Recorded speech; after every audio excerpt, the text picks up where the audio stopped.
ஸ்ரீமதே ராமானுஜாய நமக. தினம் ஒரு திவ்ய பிரபந்தம் தொடரிலே இன்றைக்கு 1769வது பகுதி. திருமங்கையாழ்வார் அருளிய பெரிய திருமொழி 9ஆம் பத்து.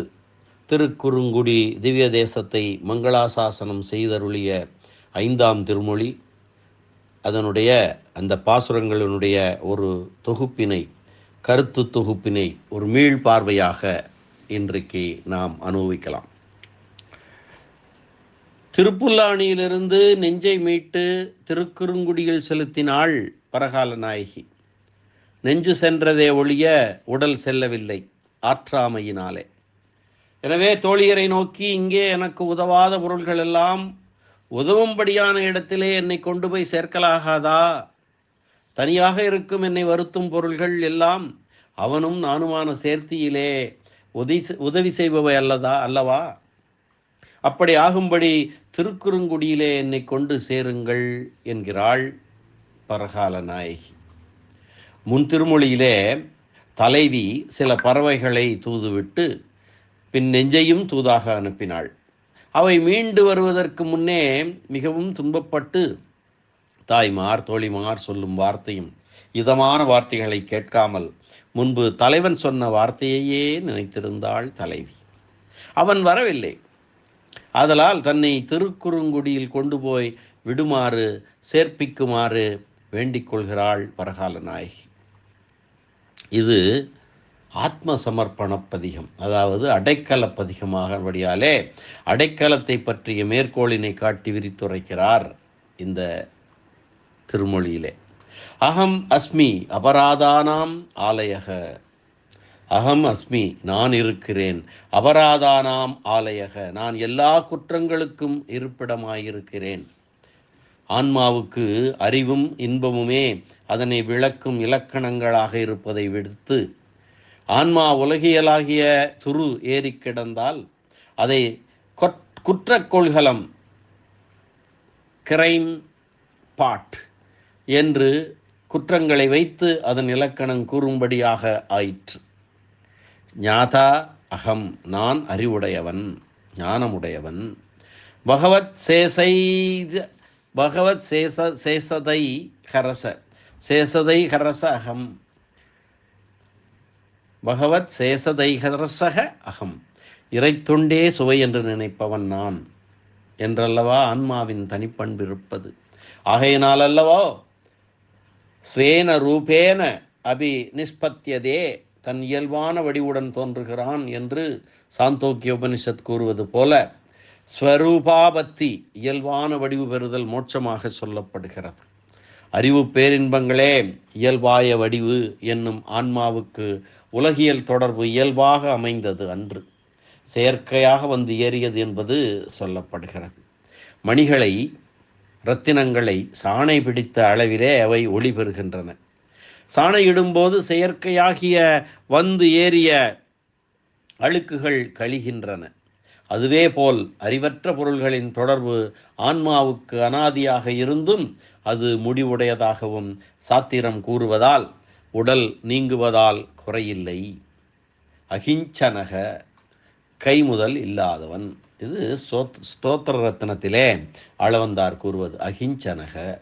இப்படி குற்றங்களுக்கு கொள்கலமாக இருக்கிறேன் என்ற தன் நிலை பற்றி வருந்துவதாகிய கைமுதலும் கூட இல்லாமல் இருத்தல் அகிஞ்சனக.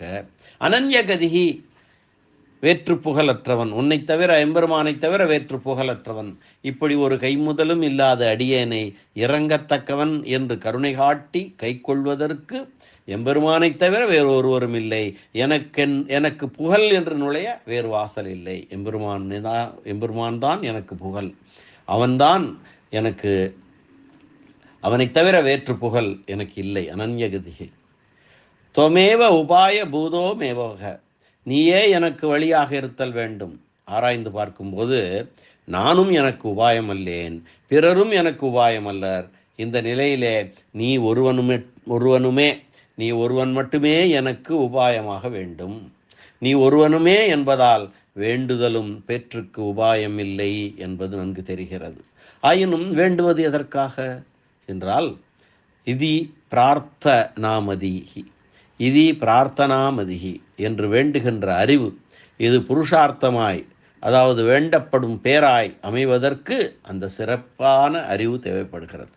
ஆன்மாவின் உள்ளதாம் தன்மையை ஒத்தது இந்த இசைவும்.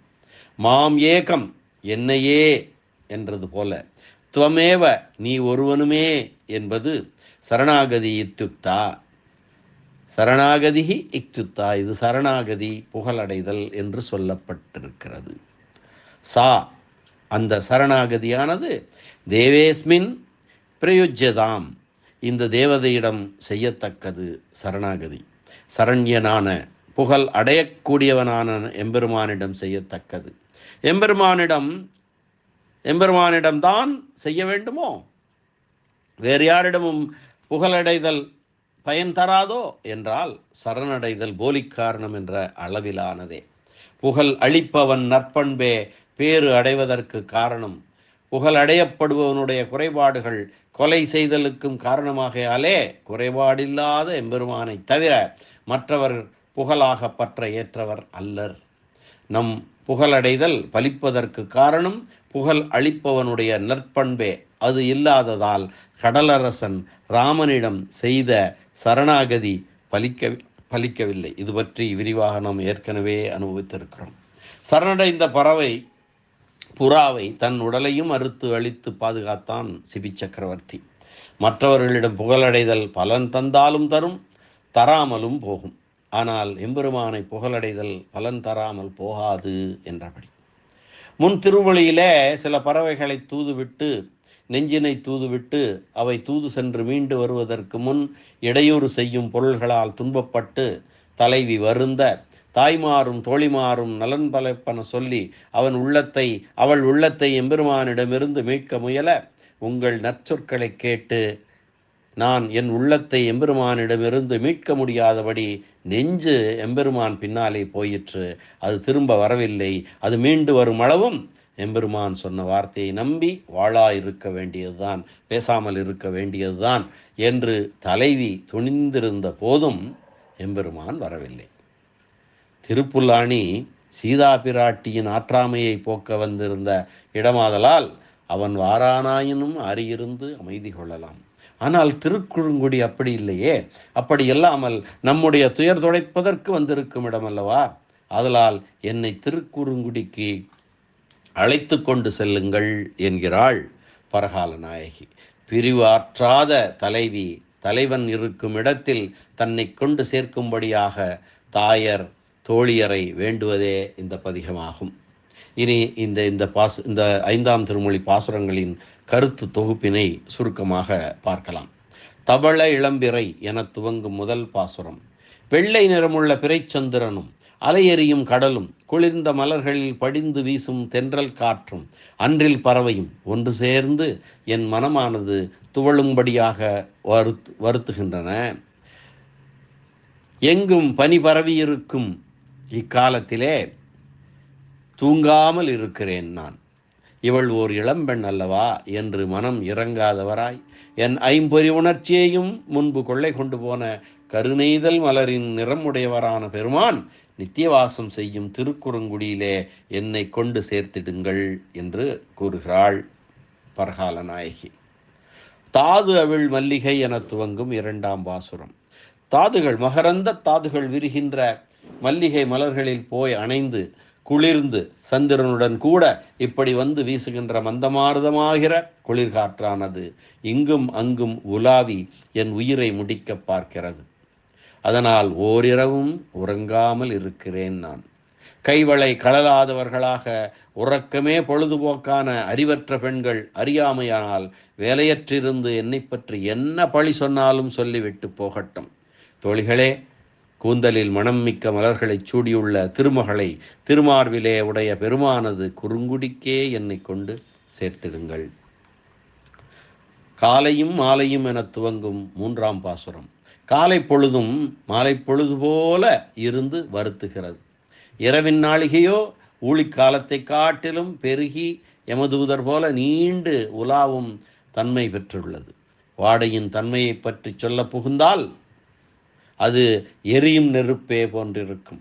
மிக பெரியவனாயும் நீலமணி வண்ணனாயும் இருக்கின்ற பெருமானுடைய மாயச் செயல்கள் இன்னும் பல உண்டு. அவையும் வருவதற்கு முன்னே அழகிய மயில்கள் நெருங்கி வாழும் குறுங்குடிக்கே என்னை கொண்டு சேருங்கள். அடுத்து 4ஆம் பாசுரம் கருமணி பூண்டு என துவங்குகிறது.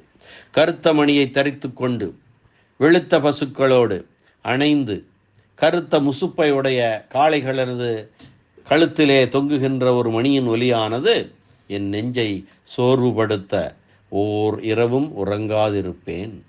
நித்திய சூரிகள் தங்கள் தலைகளின் மீது சிறந்த இரத்தினமாக வைத்து போற்றுகின்ற பேரருளாளனுடைய எம்பெருமானுடைய பெருமைகளை பேசிக்கொண்டு பெருகி வரும் வெள்ளமானது சிறந்த ரத்தினங்களை கொண்டு வந்து தள்ளுகின்ற கொளிக்கின்ற சோலைகளை உடைய திருக்குறுங்குடியிலேயே என்னை கொண்டு சேர்த்திடுங்கள் என்கிறாள் பரகால நாயகி இந்த பாசுரத்திலே.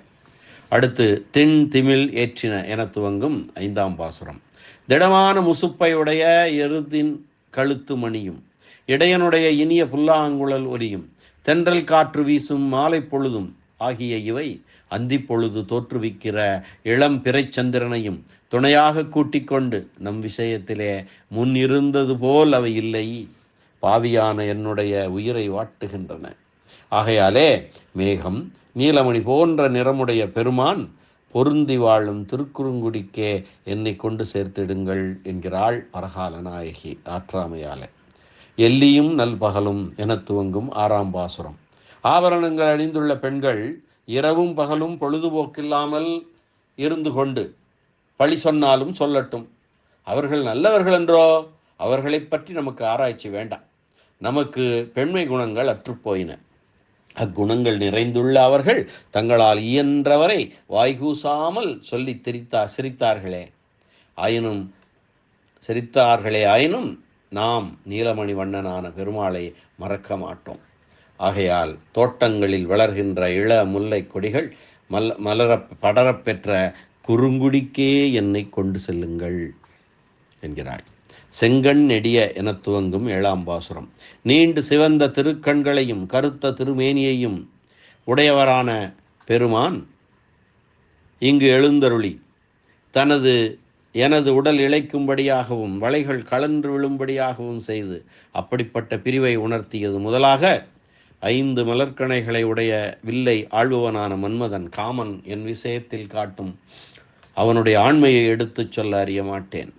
தேனொழுகும் குளிர்ந்த மரக்கொம்புகளால் சூழப்பட்ட சோலைகளை உடைய குறுங்குடிக்கே என்னை கொண்டு சேருங்கள். கேவலம் அன்று என துவங்கும் 8ஆம் பாசுரம். கடலோசையானது சாமானியமானதன்று. கோபாலனுடைய கையில் உள்ள குழலோசை வந்து என்னுடைய உயிரை முடிக்க நெருங்கி ஒலிக்கிறது. எல்லோரும் கடல் ஒலியையும் குழல் ஒலியையும் செவி கொடுத்து கேளுங்கள். அதற்கு மேலும் மன்மதன் என்னும் பாவி ஒருவன் தனது 5 கணைகளை நன்றாக ஆராய்ந்து செலுத்துவல்ல சாமர்த்தியத்தை காட்டுகின்றான். அப்படி என்னை நோக்கி வந்து அம்புகளை செலுத்துவதற்கு முன்னமே இடைச்சாதிக்கு ஏற்ற கூத்துக்களில் வல்லவனான எம்பெருமானுடைய திருவுள்ள கருத்தை தெரிந்து கொண்டு குறுங்குடிக்கே என்னை கொண்டு செல்லுங்கள் என்கிறாள் பரகால நாயகி. அவன் குறிப்பறிந்து செய்யுங்கள் என்கிறாள். சோத்து என நின்று என துவங்கும் 9ஆம் பாசுரம். சோத்தம் என்று சொல்லி தொழுத அளவிலும் அருள் செய்ய மாட்டான். இன்று வரை எனது இயற்கை குணங்களை எல்லாம் கொண்டு போர்த்து கொள்வதற்கு உரிய ஒரு பொன்னாடையை பசலை நிறத்தை எனக்கு கொடுத்து அகன்று போனான். அவன் போன உரையும் அறியேன். மேலும் எனது தனங்கள் அவனுடைய அழகிய திருமார்பை அணையப்பெறாமல் வீணாக பருக்கின்றன. ஆகவே மகிழ்ச்சியான கூத்தாடுபவனும் நித்திய சூரிகளுக்கு தலைவனுமான எம்பெருமான் விரும்பி வாழும் இடமான குறுங்குடிக்கே என்னை கொண்டு சேருங்கள் என்கிறாள். அடுத்து செற்றவன் தென்னிலங்கை என துவங்கும் நிறைவு பாசுரம் பலச்சுருதி.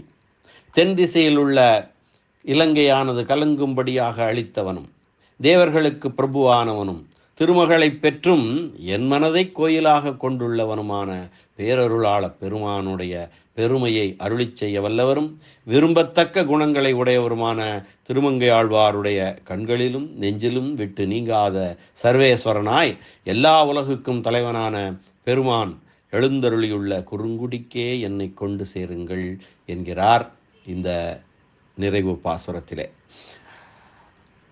அந்த குறுங்குடிக்கு செல்வதே இந்த திருமொழியை படிப்பதன் பயன் என்று இதன் மூலம் நாம் உய்த்துணரலாம். இந்த அளவிலே பெரிய திருமொழி 9ஆம் 10 5ஆம் திருமொழி பாசுரங்களின் உரை விவரணம் நிறைவு பெறுகிறது. அடுத்து 9ஆம் 10 6ஆம் திருமொழி பாசுரங்களை அனுபவிக்க வேண்டும். அது பற்றிய ஒரு சிறு முன்னுரையுடன் நாளை நாம் சந்திக்கலாம். நன்றி, வணக்கம். ஸ்ரீனிவாச வெங்கடேச ராமானுஜதாசன் திருவரங்கம். திருக்குறுங்குடி நம்பி நின்ற நம்பி வைணவ நம்பி திருவடிகளே சரணம். அரட்டமுக்கி அடையார் சீயம் கலிகன்றி திருமங்கையாழ்வார் திருவடிகளே சரணம். பரமகாருணிகர் அபயப்பிரதராஜர் அபார கருணாசாகரர் உரைப்பெருமன்னர் பெரியவாச்சான் பிள்ளை திருவடிகளே சரணம். ஆழ்வார் எம்பெருமானார் ஜீயர் திருவடிகளே சரணம்.